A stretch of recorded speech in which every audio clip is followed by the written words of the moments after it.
Hi, I'm Richard Dattner. I'm the architect of Riverbank State Park. Fascinating project in the Hudson River, and one that consumed a great deal of my professional life between roughly 1978 and 1993 when the park was opened. The history of this project is an interesting one. It started with sewage. All the sewage in the western part of Manhattan was flowing untreated into the Hudson River. That was a major environmental issue that the federal government caused the city to do something about. What they had to do was to construct a very large sewage treatment plant somewhere on the west side of Manhattan. Originally designed to go in Greenwich Village and fiercely contested by the citizens in Greenwich Village, who were politically very organized. It finally wound up at the western edge of Harlem, which was not as politically organized. The plant then started its design process and construction, which was to take some 20 or more years, beginning with caissons into the river. The community, understandably, was very upset about the existence of a large sewage plant in the river directly in front of a lovely area of Riverside Drive, and they agitated for and got a commitment from the federal, state, and city government to build a park, a recreation facility on the roof.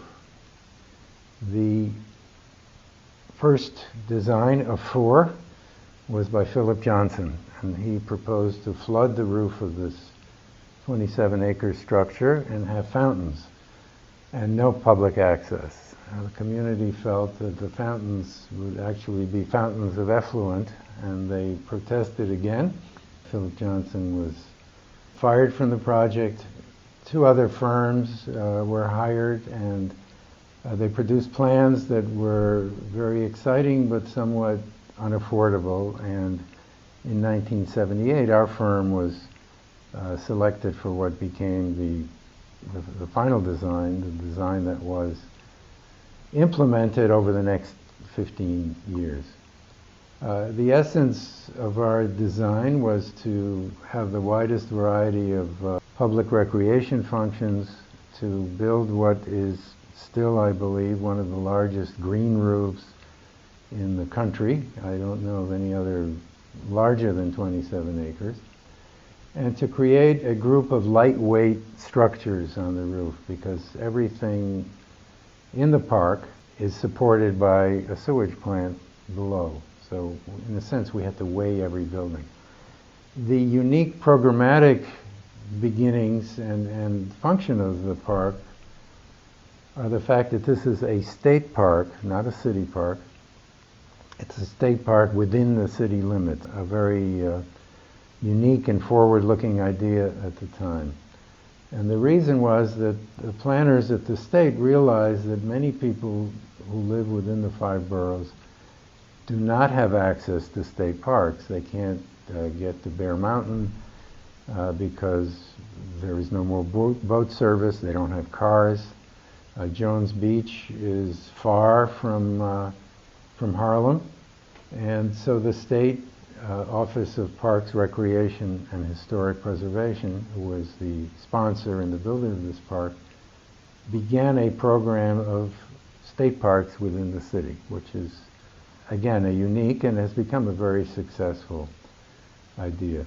So Riverbank is a 27-acre park. It has on it a 50-meter indoor swimming pool, one of only 3 in New York City, an outdoor 25-yard pool, a large indoor athletic building, multi-purpose athletic building where some of the best basketball in the city is played, an indoor cultural center where dance, theater, other performances are held, and a small restaurant which has had its ups and downs over the years because of this somewhat remote location.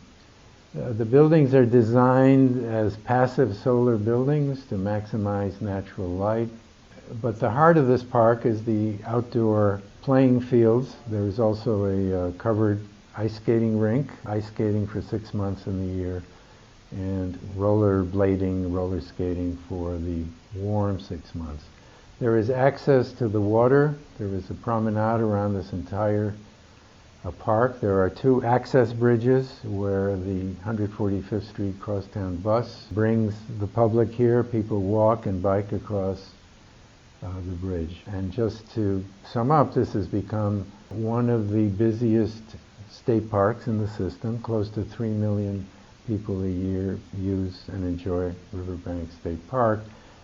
The original design included a carousel. For a few years it was out of commission. The good news for kids and everybody is that the carousel is now back in commission and a wonderful feature running most of the summer months.